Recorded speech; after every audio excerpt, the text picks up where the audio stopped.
सुहामना मिल राज रिझावसो। दीदी कौन सा पेज है? ये 94 पेज है। अच्छा, 94 पर 31 नंबर चौपाई है।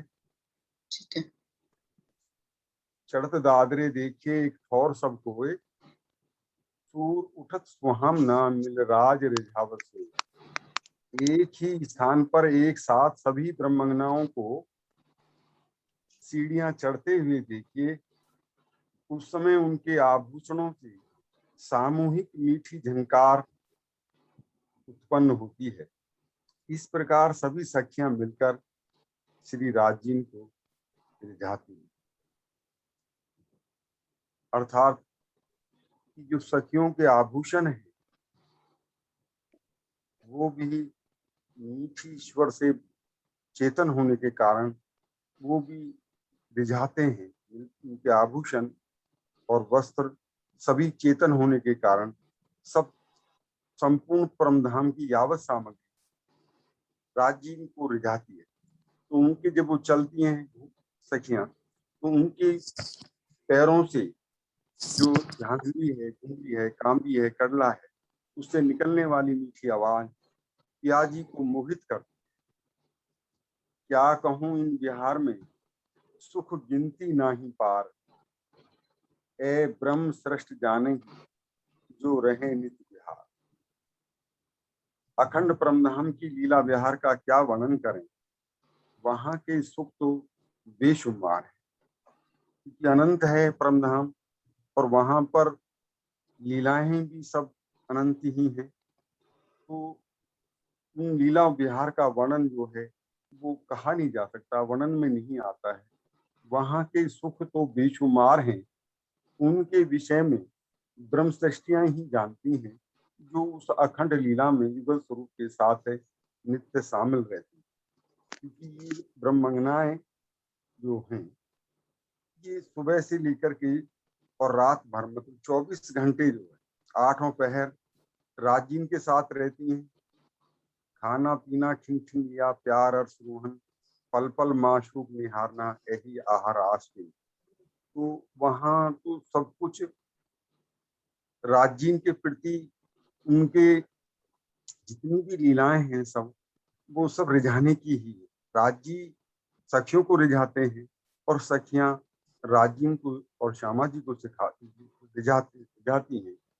तो इस तरीके से वहां पर जो है आठों पहर जो है वो अखंड लीला सुख की अखंड आनंदमय लीला नित्य होती रहती है। ए जो ठाड़ी हार थम्मन की, तिनके मेहराब जो नूर, तिनकी गिनती देखिए ले जागृत बुद्ध सब। हे ब्रह्मात्माओं, रंग महल की चौरस हवेलियों के पहले फिरावे में जो थम्मों की खड़ी हारें आई हैं, जो पहला फिरावा आया है 6000 का, उसके बीच में 2 थम्बों की हार और 3 गली आई हैं। तो उन 2 थम्बों की जो हार है उनका वर्णन कर रहे हैं। थम्बों की जो खड़ी हारें आई हैं उनके नूर से जगमगाती मेहराबों की गणना जागृत बुद्धि से विचार करके देखिए। क्योंकि ये जितने भी वहां पर थम्ब आए हैं अति विशाल काय हैं, यानी कि इतने बड़े हैं कि एक मंदिर के बराबर। और इनकी जो मेहराबें हैं ये दो रंगों में आए। एक थंब से दूसरे एक थंब का जो रंग है वो जो है चारों दिशाओं में जो आधी आधी मेहराब जो है वो अपने रंग का देगा और दूसरा अपने रंग का आएगा, दूसरे का रंग का आएगा। इस तरीके से जो है वहां पर और थंबों से उठने वाला नूर इतना तेज है कि एक थंब से जब दूसरा थंब का नूर आपस में टकराता है तो ऐसा प्रतीत होता है जैसे नूर की दीवार बीच में आ गई, इतना तेज है। उनके नूर से जगमगाती मेहराबों की गणना जागृत बुद्धि से विचार करके देखिए। ये सब कुछ वहां वहां की बुद्धि से ही संभव है। हर एक गली मीने, अभी थोड़ा सा वर्णन उनकी संख्याओं का आया है, इन्हें करें बहन जी या थोड़ा आगे बढ़ें? ये एक बार थंबों की मुझे पेज नंबर और छपाई नंबर दोबारा बता दो। अच्छा, मेरा एक सेकंड यहाँ ये अगला ही पेज है 95 की जो है 39 39 इत कई सुख इन गिनती होए कई हिसाब करते सुख कई सुख इन वर्णन में अद्वैत ठौर देखी सन। परमधाम की जो ये नित्य लीलाएं हैं, अखंड लीलाएं हैं, रमन की लीलाएं हैं, इनका वर्णन किसी भी तरीके से संभव नहीं है। तो रंग महल के नूरी मेहराबों की गणना करने में इतनी मेहराबें आई, एक थम 4 दिशाओं में अपनी मेहराब डालता है, और उधर जो दरवाजे आए हैं मंदिरों के 6000 ये मंदिर हैं बाहर के, और 6000 जो दूसरी हार आई है उनके भी जो है मेहराब, उनकी जो दरवाजे हैं उनकी मेहराबें आई हैं। तो इस तरीके से उनकी गणना करने में आत्मा को कई सुख मिलते हैं, कई सुख इस तरह का हिसाब करने में प्राप्त होते हैं। यहाँ का वर्णन करने से अद्वैत परमधाम की साक्षात्कार की कई सुख मिलते हैं। तो क्योंकि वो अद्वैत परमधाम जो अखंड अनंत परमधाम है उसके बता वर्णन कर रहे हैं यहाँ पर कि ये ब्रह्मांगनाएं ही ऐसी हैं जिनको संभव है कि वो वहां की मेहराबों का वर्णन कर सकें, उनके थम्बों का, उनके सुखों का। बाकी किसी के लिए भी ये संभव नहीं है। ए ब्रह्म श्रेष्ठ सुख जाने या दिया जाने जिन, या आप कर जाको देवई ए सोई करें रूचन। इन अखंड सुखों को या तो ब्रह्म सृष्टि जानती, क्योंकि ब्रह्म सृष्टि के अलावा वहां कोई जा नहीं सकता, पहुंच नहीं सकता, और दृष्टि भी नहीं पहुंच सकती। जब कबीरदास जी जैसे जिन्होंने अपना 83वां पक्ष लिया, वो भी उन्होंने भी जो स्वयं वाणी में पियाजी ने लिख दिया, कई आए अनुभव लेके पीछे दिए फटका आए, धनी दया अंकुर बिना किन सत्सुख लियो न जाए। क्योंकि वो जो परमधाम के ईशक और अनादि सुख हैं वो बिना अंकुर के और लिए नहीं जा सकते। तो कबीरदास जी का अंकुर तो जो है यहाँ से अक्षर ब्रह्म से है, उनकी वासना है, इसलिए वो वहां पर नहीं जा सके, तो पीछे दिए फटका। ऐसे इन पंच वासनाओं ने बहुत प्रयत्न किए परमधाम के वर्णन करने के लिए। केवल एक थोड़ा सा माहेश्वर तंत्र में शिव जी भगवान ने हल्क वर्णन किया है, तो उसमें वो भी केवल सत्स्वरूप के अंदर का वर्णन किया है। क्योंकि परमधाम का जो जितना भी परमधाम की हकीकत का वर्णन है, इसका प्रतिबिंब जो है वो उसमें भी आया है, सत्स्वरूप के निर्मल चैतन्य में। तो वो शिव जी भगवान ने उनका वर्णन किया है, और उसमें सारा वर्णन बिल्कुल वो ऐसा लगता है जैसे कि बिल्कुल परमधाम का ही है। उन्होंने परमधाम की सखियों का, वहां की जमुना का, फुकराजी पहाड़ का, ये सब कुछ वर्णन जो है माहेश्वर तंत्र के अंदर दे रखा है। ए ब्रह्म श्रेष्ठ सुख जाने या दिया जाने जिन, या आप कर जाको देवें ए सोई करे रूचन। या उसे देने वाले श्री राजी जानते हैं, ब्रह्म सृष्टि कर सकती हैं, या वो कर सकते हैं जिनको श्री राज जी महाराज स्वयं अपनी मेहर में ले लें, और मेहर में लेने के बाद जो है फिर वो जिसको अपनी मेहर में दे देंगे। ये 40 नंबर 40। इन सुखों को वही जाहिर करता है जिन्हें स्वयं श्री राजी अपना बनाकर सुखों में से नवाजते हैं। अगला है 41 में है, महामत कहे ए मोमिनो ए है नित्य विहार, ऐसा धन साधन पाइए अखंड भौम धाम द्वार। श्री महामती जी कहते हैं कि हे सुंदर साजी, ये परमधाम के नित्य लीला विहार है। परमधाम की अखंड भूमि का नूरमयी रंग महल, हवेलियां, द्वार, मेहराबें आदि अनमोल धन जो अखंड सुख है, जो ध्यान साधना चितवन के द्वारा ही प्राप्त हो सकता है। अर्थात इसको केवल चितवन के द्वारा ही देखा जा सकता है, और किसी भी तरीके से जो है ये संभव नहीं है। कोई रिद्धि सिद्धि से या तप करके ले लगे, ये तप से या व्रत से या कर्म से प्राप्त नहीं किया जा सकता। इत्यादि कहते हैं कि ये ब्रह्मंगनाओं के सुख हैं। परमधाम के सुख जो है इन्हें केवल या तो परमधाम की ब्रह्म आत्मा जानती है, या वहाँ पांचों स्वरूप जो हैं उनमें भी केवल राज्य, सामाजी और रूहों के जो सुख हैं ये अंतरंग में आते हैं। प्रेम सुख, वही सुख जो है इनको अक्षर और जो अक्षर ब्रह्म उनकी आनंद स्वरूपा जो है वो भी नहीं जानती, क्योंकि यहाँ पर जो अक्षरधाम के अंदर भी जो लीला होती है उसमें स्वयं अक्षर ब्रह्म का अक्षर ब्रह्म जो है राजगिन का स्वरूप होने के कारण सतानंद की लीला उनके साथ करते हैं, महालक्ष्मी के साथ। लेकिन जो परम धाम के अंदर की लीला है उन्हें कोई भी नहीं जानता है। प्रकरण 10 चौपाई 441। नहीं जी, और थोड़ा आगे चलें। 96। दीदी अब थोड़ा आप करा दो। किरण दीदी जी हाँ जी, अब थोड़ा सा आप करा दो, या आगे का ले लो या इसी को ले लो, जैसे आप। वो गली चबूतरे, परम धाम की गलियों का, सीढ़ियों का, चबूतरों का वर्णन किया गया इसमें। ये जो अर्श अजीम के खोलने बका द्वार, बैठना अर्श गलियों में जित है नित्य विहार। अब उस परम धाम की गलियों का, ये जो अर्श अजीम है, जो परम धाम है, अखंड परम धाम है, उसका द्वार खोलना है।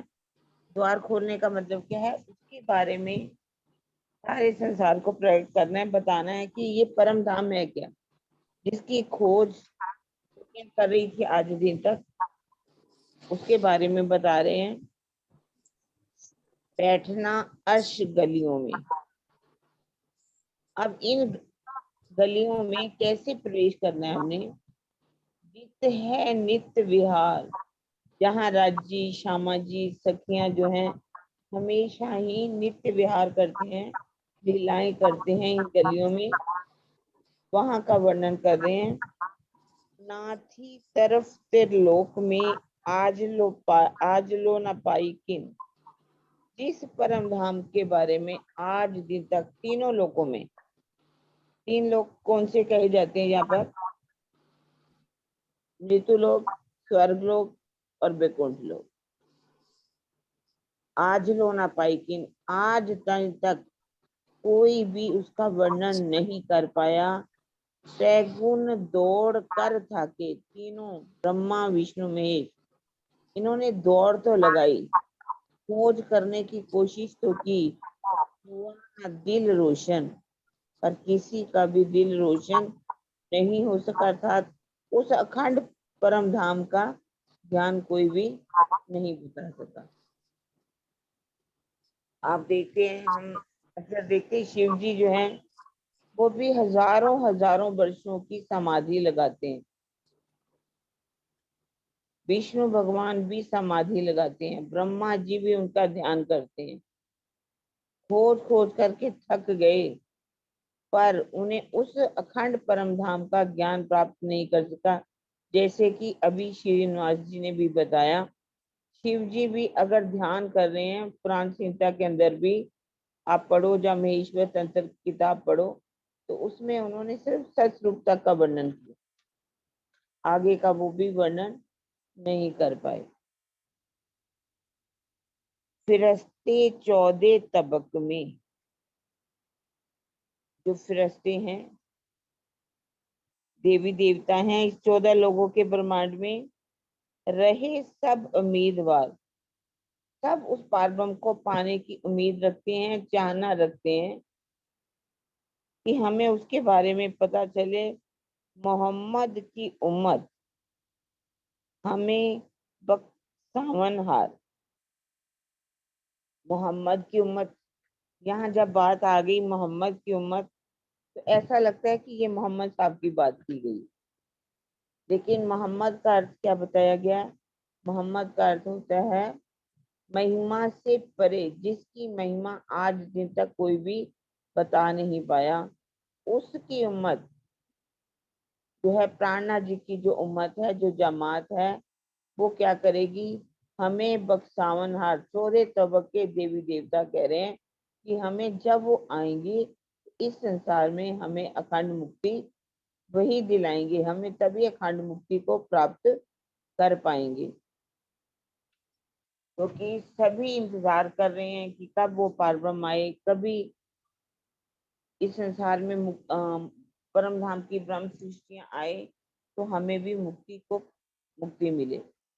वो तो इस संसार में आ ही चुके हैं, 1735 में इस संसार में आकर के जाहिर भी हो गए और वो संसार में, लेकिन ये संसार आज दिन तक उस पार ब्रह्म को जान नहीं पाया। वहां पर 1735 में जब आकर के उन्होंने सबके साथ शास्त्रार्थ किया, सब कुछ किया, अपनी पूर्ण पहचान कराई, लेकिन फिर भी दुनिया जो अनभिज्ञ रही वो जान ही नहीं पाई।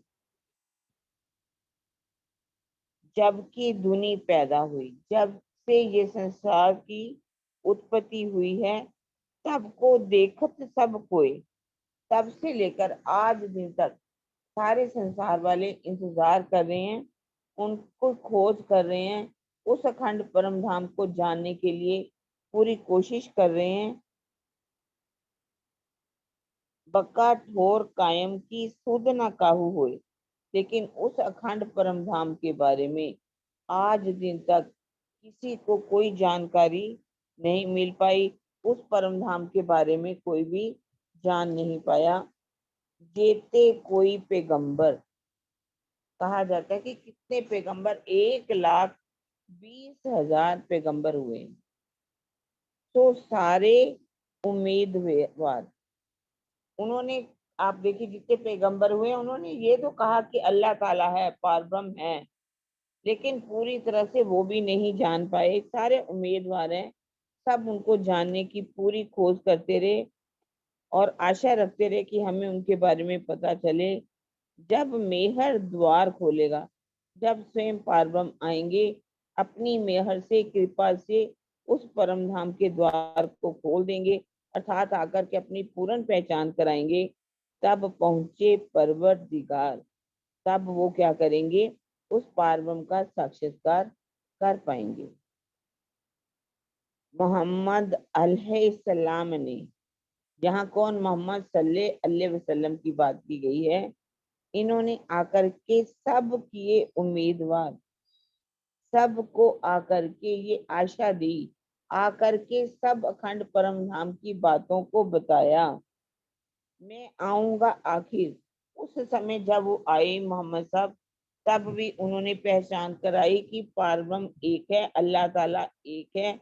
क्योंकि उस समय मोहम्मद सल्लल्लाहु अलैहि वसल्लम जब इस संसार में आए तो सारा संसार क्या था, मूर्ति पूजा कर रहा था, सब हैवानियत थी वहां पर, पशु वृत्ति थी सबके अंदर, मूर्तियों की सब पूजा करते थे। कहा जाता है कि 364 मूर्तियां थी, प्रतिदिन एक एक मूर्ति की पूजा हुआ करती थी। लेकिन इन्होंने जब उस पारब्रह्म का दीदार किया जा करके और सबको पहचान कराई और ये भी कह दिया कि अल्लाह ताला आखिरत के समय इस संसार में आएंगे, मैं भी उनके साथ आऊंगा, तब खोले बका के द्वार, तब उस अखंड परम धाम का ज्ञान जो है इस संसार में आएगा। उन्होंने आकर के शरीयत के जो 30,000 शब्द हैं, हर्फ लिखे हुए हैं, उनको जाहिर कर दिया और 30,000 हकीकत के शब्दों को भी जाहिर किया। लेकिन जो मार्फत के थे, उन्होंने कहा था जब मैं आखिरत में के समय आऊंगा तब उन सभी हरफों को खोलूंगा, और आकर के उन्होंने जब आए तो आकर के उस ज्ञान को भी प्रकट कर दिया।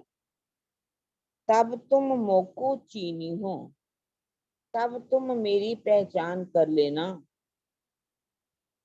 क्योंकि उन्होंने जब उनके यारों ने पूछा कि मोहम्मद साहब ने कहा कि कल के दिन में आऊंगा, तब उन्होंने कहा हम कब कैसे आपकी पहचान कर पाएंगे, कैसे पहचानेंगे कि आप आ चुके हो।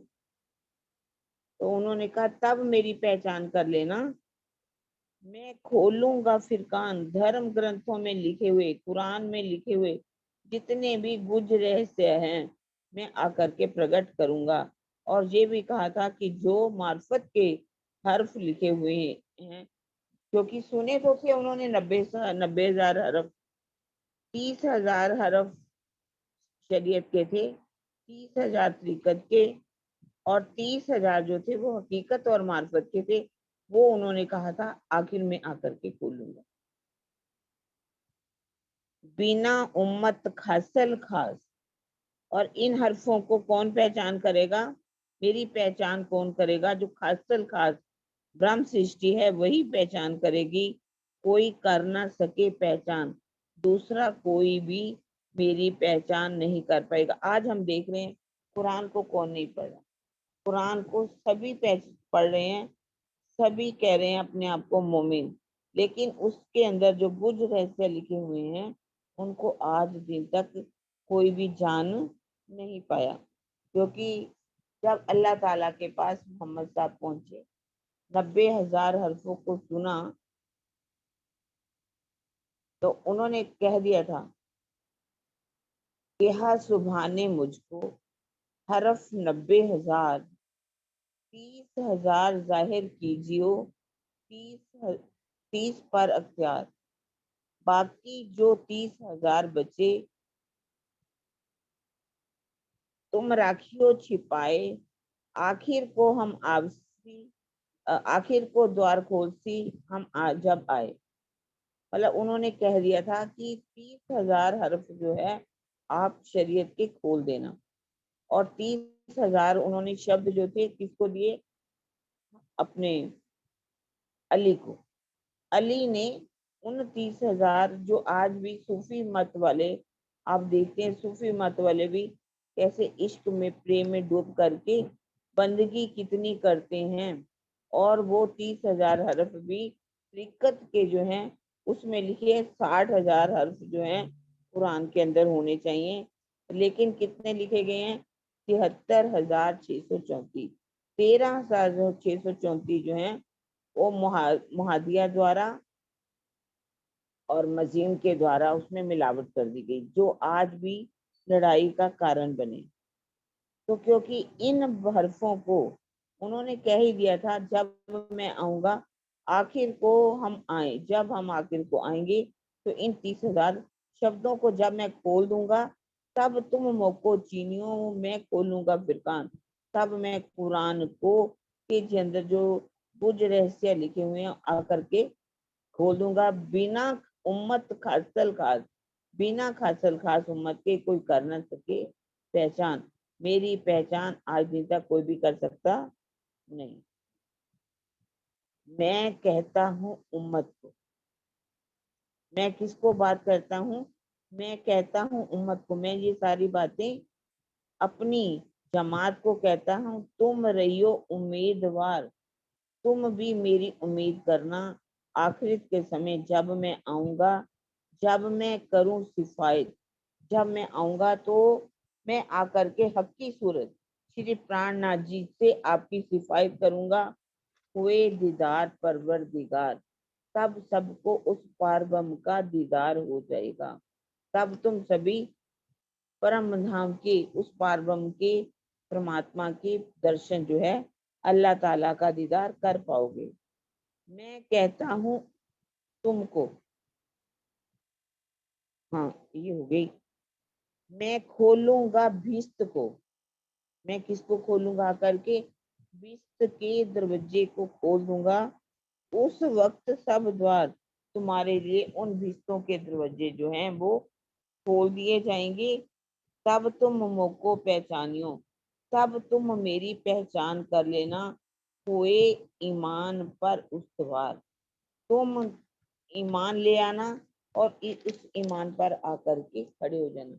क्योंकि जिस समय उनके जो यार थे उन्होंने कहा कि आप जा रहे हो तो कब आओगे? तो उन्होंने कहा था कल के दिन मैं आऊंगा। उन्होंने कहा कल के दिन आप आओगे? कहने लगा हाँ कल के दिन आऊंगा। कहने लगे जहाँ आओगे आप हमें बता दो कि हम आपकी पहचान कैसे कर पाएंगे कि आप आओगे। आप बताओ जिस कहाँ आओगे, तो हम उन मस्जिदों को सजा देंगे, उस स्थानों को सजा देंगे। तब उन्होंने कहा था कि मैं उस सूरत में, हक़ी सूरत में आऊंगा जब स्वयं अल्लाह ताला इस संसार में आएंगे और आ करके वो सारी दुनिया को अखंड बिस्तों में कायमी दे देंगे। और तब तुम भी उम्मीद लेकर के आना और पूरी तरह से दृढ़ता से मेरे स्वरूप की पहचान कर लेना।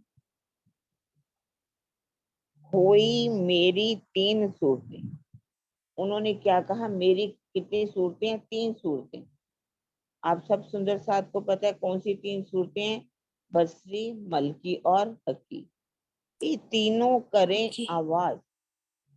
ये तीनों सूरतें क्या करेंगी? आवाज करेंगी, ब्रह्म ज्ञान के द्वारा पहचान करवाएंगी, करे दावा जाहिर दीन में, और आकर के उस ब्रह्म ज्ञान को पहचान करा करके दीन में अपने आने का दावा कर देंगे।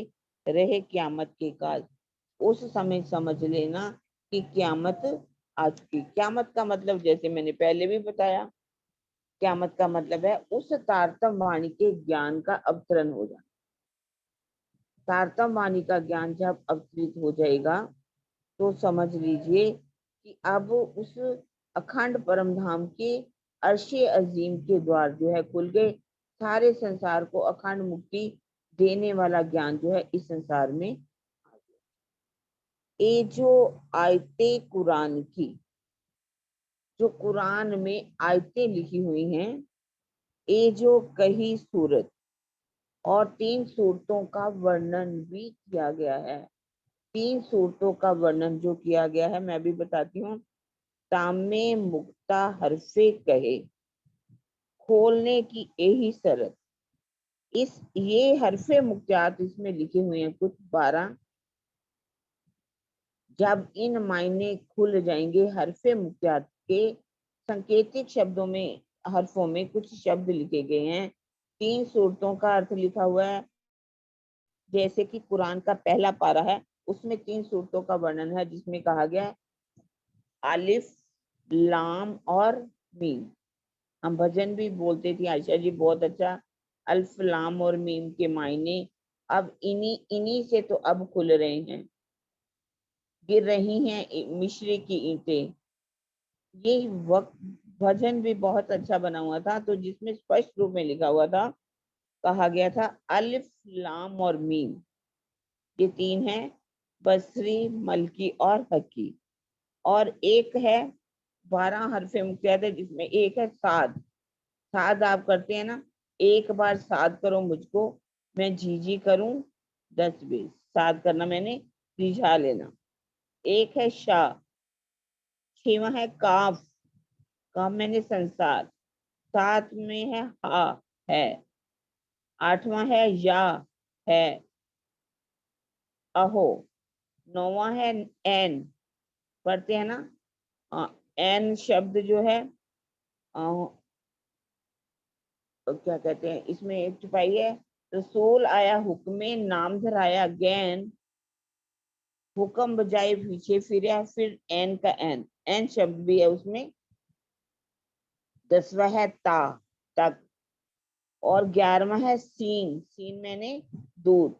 और 12वां है नून, नून, नून मैंने मछली। इस तरह से 12 हरफे मुक्तियात इसमें कुरान के अंदर लिखे हुए हैं। लेकिन आज दिन तक अल्फ, लाम और मीम का भी मायना कोई नहीं बता सका। सांकेतिक भाषाओं में ये शब्द जो हैं, हरफे मुक्तियात लिखे गए हैं। उन्होंने कहा कि ये समझ लो कि जब इन हरफे मुक्तियातों का मायना खुल जाए, ये रहस्य स्पष्ट हो जाए, तो समझ लेना ये समय कौन सा है? आखिरत का समय है। इमाम मेहदी साहब आ चुके हैं, क़यामत जाहिर हो चुकी है, अखंड परम धाम का द्वार खुल गया है। तो अब तब आप मेरी पहचान कर लेना। मैं जो तुम आगे कही, उन्होंने कहा, मोहम्मद साहब ने कहा था कि मैंने आपके सामने सबसे पहले सारी बातें बता दी है। रहा दीन इस्लाम, जो इस्लाम धर्म है, इस्लाम सच्ची शांति का जो धर्म है, वास्तविक इस्लाम क्या है? ये इस्लाम नहीं कि एक दूसरे को मारना, झगड़ा करना, अपने इस्लाम को बढ़ाने के लिए लोगों को मारना, हिंदुओं को काफिर कहना, इस्लाम धर्म नहीं है। इस्लाम धर्म को मनाने के लिए वो क्या क्या नहीं करते, जबरदस्ती क्या करते हैं, मांस खिलाते हैं, जबरदस्ती उनको कलमा पढ़ा देते हैं। तो क्या ये वास्तविक पहचान है? ये वास्तविक दीन इस्लाम है? इसको वास्तविक दीन इस्लाम का मतलब ही होता है शांति का धर्म, जो सबको एक ही रास्ते में ले आए, एक ही परमात्मा की पहचान कराए। जब इस सारी दुनिया एक पारब्रह्म की पहचान कर ले, एक ही पारब्रह्म के झंडे तले आ जाए, तो समझ लो कि दीने इस्लाम हो आ गया। सो मैं जाहिर करूंगा, मैं जब इस संसार में आऊंगा तो सबको एक पारब्रह्म की, अल्लाह ताला की पहचान कराऊंगा। खुले हक मार्फत इस्लाम, तब समझ लेना कि मार्फत एक हकीकत है और एक मार्फत, सत्य और परम सत्य। परम सत्य है जिसको मार्फत कहा गया है कि इस दुनिया में इनके जो भाव आज दिन तक रहस्य नहीं खुल पाए थे, वो रहस्य जो है आकर के इस संसार में खुल जाएंगे। राह खोले हकीकत, वह ब्रह्म सृष्टियां जब इस संसार में आएंगी, मोमिन इस संसार में जब आएंगे, आकर के उस हकीकत को, सत्य ज्ञान को आकर के जाहिर कर देंगे। बैठे बीच गिरोह मोमिन, इसके बीच में आएंगे, अपनी मोमिनों की जमात में आकर के प्रकट होंगे और आकर के हकीकत के मायनों को खोल देंगे। करों जाहिर किल्ली अरस की, जब वो आएंगे तो परम धाम की चाबी, किल्ली खोलने की जो चाबी होगी, इल्मे लदूनी जो है, किल्ली मतलब आकर के इस संसार में जाहिर कर दे। किल्ली का मतलब अर्शे अजीम के जितने भी धर्म ग्रंथ हुए हैं आज दिन तक, सबको खोलने की चाबी क्या है? तारतम ज्ञान की कुंजी। ये एक ऐसी मास्टर की है, कहा जाता है एक मास्टर की होती है जिसे जिस भी ताले में लगा दो तो वो द्वार जो है खुल जाता, ताला खुल जाता है। आपके पास तारतम वाणी के ज्ञान की कुंजी है। जब वो तारतम ज्ञान की कुंजी लेकर के आई, हुए 14 तबकों रोशन। 14 तबकों में जो भी ज्ञान, ये ज्ञान इतना फैल जाएगा, सभी धर्म ग्रंथों के लिखे हुए रहस्य हैं जो खुल जाएंगे। आप बाइबल पढ़िए, बाइबल के अंदर अर्श अजीम लाहूत का वर्णन आता है, तो आपको उस लाहूत का वर्णन पता चलेगा कि इसमें उस परम धाम का पहचान कराई गई है। आप बाइबल को पढ़िए, कुरान को पढ़िए, रामायण को पढ़िए, गीता को पढ़िए, भागवत गीता को पढ़िए, जिस भी ग्रंथ को पढ़ेंगे आपको उसके बारे में सब पता चल जाएगा कि इस ग्रंथों के अंदर कैसे उस पारब्रह्म की पहचान कराई गई है, और वह सब पारब्रह्म इस संसार में आकर के जाहिर हो जाएंगे। रहा होए खिलवत खाना जाहिर, उस समय इस संसार में खिलवत खाना, वो खिलवत खाना, जिस खिलवत खाने के बारे में आज दिन तक किसी को भी पता नहीं था, वो परम धाम का वो रंग महल, जिसके बारे में गुरवाणी में भी लिखा हुआ है। उस रंग महल के बारे में 9 भौम 10वीं एकादशी, आप देखिए, भले प्राण संहिता है, में ईश्वर तंत्र है, ये आज के ग्रंथ नहीं है, पहले से ही ग्रंथ आए हुए हैं। और इन ग्रंथों में उसकी सारी पारब्रह्म की, ब्रह्मपुर, दिव्य ब्रह्मपुर धाम की पहचान कराई गई है। लेकिन किसने की? वो ब्रह्म सृष्टियां जब इस संसार में आई, उन्होंने ही पहचान की, उन्होंने आकर के इसको जाहिर किया। जो कबो किन्ना सुनिया कान, जिस ब्रह्मपुर धाम के बारे में आज दिन तक किसी ने भी कुछ भी सुना नहीं था कि वो रंग महल है कहाँ पर, वो दिव्य ब्रह्मपुर है कहाँ पर, कोई आज दिन तक नहीं जान पाया था। सो रूहें फरिश्ते उतरे और उस परम धाम से ब्रह्म सृष्टियां आई और ईश्वरी सृष्टि जो है वो अक्षरधाम से आई। अक्षरधाम से भी क्या, क्योंकि ये क्या है, ईश्वरी सृष्टि जो अक्षर ब्रह्म ने अपनी सुरताएं बनाई हैं।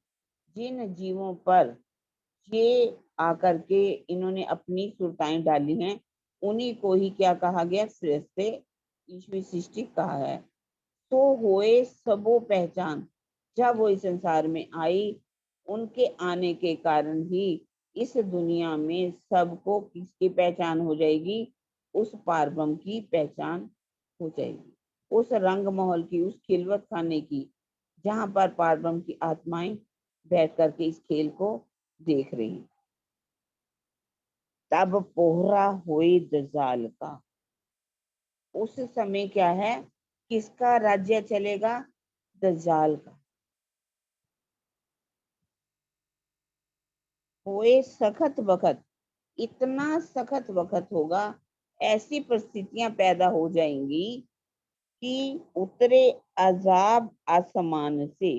उस समय संसार में क्या है, आज की परिस्थिति जैसे चल रही है, देखिए वही चौपाई लिखी हुई है कि ऐसे समय में दज्जाल जब इस संसार में आएगा, उसका पहरा चल रहा होगा, ऐसा सखत वक्त होगा कि संसार में सबसे ज्यादा आपदाएं, संसार में सबसे ज्यादा दुख आएंगे, कठिन परिस्थितियां ऐसी हो जाएंगी, इस शरत वक्त क्यामत। तो समझ लेना कि उस समय क्यामत का समय जाहिर हो चुका, क्यामत जो है आ चुकी है। आपने क्यामत के निशानों में सब कुछ पढ़ा है, सुनेंगे कि कैसे जब क्यामत आएंगी तो क्यामत के निशान कौन से होंगे, सब संसार की प्रवृत्ति कैसी हो जाएगी, कैसा कठिन समय आएगा, कैसे दुख ही दुख सारे संसार में दिखेंगे, सारे संकट इस संसार में प्रकट हो जाएंगे। इस प्रकार से उन्होंने क्यामत के निशान को जाहिर किया कि जब क्यामत आएगी तो उस समय निशान कैसे होंगे, कैसी परिस्थितियां उस समय बनेगी। ये बात इस छुपाई में कही गई है। दज्जाल का ही राज होगा। आप देखेंगे सबके अंदर क्या बैठा हुआ है, दज्जाल बैठा हुआ है। ऐसे कठिन परिस्थिति में भी सारी दुनिया जो है एक दूसरे को लूटने की पूरी कोशिश कर, सारे संसार को क्या दिखाई दे रहा है, पैसा दिखाई दे रहा है कि कैसे कैसे किसी को लूटा जाए, किसी तरह से भी पैसा इकट्ठा किया जाए। उनको, ये दुनिया वालों को ये नहीं पता चल रहा कि मरना, अगर आज दुनिया मर रही है तो हम भी कल को मर जाएंगे, लेकिन नहीं, क्योंकि सबके अंदर कौन बैठा हुआ है, दज्जाल। ये कल युग, इसी को ही दज्जाल को कहा गया कल युग। कल युग सबके अंदर बैठ जाता है आकर के। तो उसमें कहा है शायद अर्श अजीम की, तो समझ लेना ये कौन सा समय है, अर्श अजीम के जाहिर होने का समय है। तो हुए कायम, जब जब ऐसी परिस्थितियां आ जाएगी तो समझ लेना, तो हुए कायम, सब दुनिया के कायम होने का वो समय होगा। मारे कुफर दजाल सबो मिली, सबके अंदर जो कुफर बैठा हुआ है, अज्ञानता बैठी हुई है, दजाल बैठा हुआ है। जब दिव्य ब्रह्मपुर धाम जब प्रकट हो जाएगा, इमाम मेहंदी आ जाएंगे, श्री विद्यावनंद बुद्ध निष्कलंक स्वरूप पारब्रह्म इस संसार में आकर के जाहिर हो जाएंगे। तो वो आकर के कुफर, सबके अंदर बैठा हुआ जो कुफर है, अज्ञानता है, कलयुग बैठा हुआ है, दजाल बैठा हुआ है, सबको क्या करेंगे, नाश उसका कर देंगे। सब साफ होएंगे, सब, सबका दिल जो है पवित्र, सबका दिल निर्मल हो जाएगा इस तारतम वाणी के द्वारा। साथ सब फिरके जमा हो गए, सभी फिरके, आखिरत के समय की बात की गई है। आखिरत के समय में साथ सब फिरके जमा हुए, सभी कौन कौन लिखे, रूहें फरिश्ते, परम धाम की ब्रह्म सृष्टियां और ईश्वरी सृष्टि, सभी इकट्ठे हो जाएंगे। और भी जितने भी धर्म को मानने वाले हैं सभी इकट्ठे हो जाएंगे। सब जमा पैगंबर हो गए, जितने भी आज दिन तक पैगंबर हुए हैं वह भी सब इकट्ठे हो जाएंगे। ये 7वें दिन की लीला का वर्णन किया गया। 6ठे दिन में तो कुछ ही पहचान करेंगे, लेकिन 7वें दिन की लीला में सभी पैगंबर हो वहीं तब पहुंचे आए शरत। तो समझ लेना ये क्यामत का समय जाहिर हो गया है। अब दूसरी क्यामत का समय आएगी जब उतर चौथे आसमान से। अब निशान बता रहे हैं क्यामत के निशान में कौन से निशान होंगे। जब उतर चौथे आसमान से, चौथा आसमान कौन सा है सबको मालूम है। पहला नासूत, दूसरा मलकूत, तीसरा जबरूत और चौथा क्या है लाहूत। 4 आसमान की बात की गई है। जब उतरे चौथे आसमान से, चौथा आसमान परम धाम से हजरत ईसा रू अल्लाह नाम। कौन आएंगे? हजरत ईसा रू अल्लाह श्यामा जी इस संसार में प्रकट हो जाएंगी। जब मारे फिरके दजाल को, मारे फिरके दजाल को, जितने भी फिरके चारों तरफ फैले हुए हैं सबके सब अपना अपना धर्म लेकर के बैठे हुए हैं, संप्रदाय लेकर के बैठे हुए हैं। सब संप्रदाय वालों को समाप्त करके, सबके अंदर बैठे हुए कल रूपी दजाल को समाप्त करके एक दीन करें, एक शांति का धर्म वो आकर के जाहिर कर देंगे, उसको स्थापित कर देंगे। 7 निशान क्यामत के ये देखेंगे सब कोई, जो कोई इनसे मुनकर ताको दूजक। 7 क्यामत के निशान सबने बहुत अच्छी तरह से सुने हैं। अगर इनका वर्णन हम जो है सुनना हो सुंदर साथ जी तो हम कल कर सकते हैं, क्योंकि 7 क्यामत के निशान को जाहिर करने के लिए, उनको बताने के लिए समय चाहिए हमें। अगर कहो तो चौपाई आज दोहरा करके इसको हम चौपाई को कल कर सकते हैं। हाँ जी भी कर लेना डिटेल से ना कल अच्छे से। कर लेंगे ना, है ना। हाँ जी हाँ जी हाँ सातों जी। कल करेंगे इसको। तो ऊपर की आसमान से हजरत ईसा रू अल्लाह नाम, मारे फिर के दजाल को एक दिन करे इस्लाम, एक दिन करे इस्लाम। बोलो श्री प्राणनाथ प्यारे की जय। बोलो श्री सतगुरु महाराज की जय। बोलो श्री पद्मावती पुरी धाम की जय। सर्व सुंदर साथ